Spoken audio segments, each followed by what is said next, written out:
happy Monday moaning, and today moan is a little bit justified. I have heard a couple of times now and been informed that Halifax Bank, Halifax Building Society, whatever it's called, on Main Street in Garforth will be shutting its doors between June and July.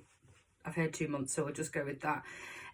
Inevitable. I think we've been quite lucky to have the bank so long on the high street. Luckily, we still have the post office, which a lot of transactions can be done through your banks. But what would be better, because a lot of people do online banking, but there is sort of a percentage of our older generation that prefer to go into the bank still, and obviously local businesses do rely on it for transactions and taking cash in, whatnot, which then becomes the should we still be offering cash, because we still got to, it's a bit of a mind mesh really as to what local businesses should do. But what I think should happen is, if you had an empty premises on a high street, there should be bank booths.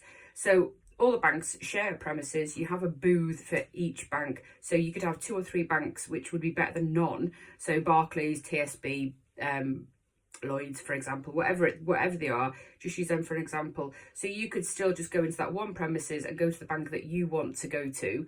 It'll share the cost, it'll bring the cost down, it'll still have the presence and accessibility for a bank on the high street. Or the banks go into a supermarket where the old generation could still go to the supermarket and then go to their bank booth.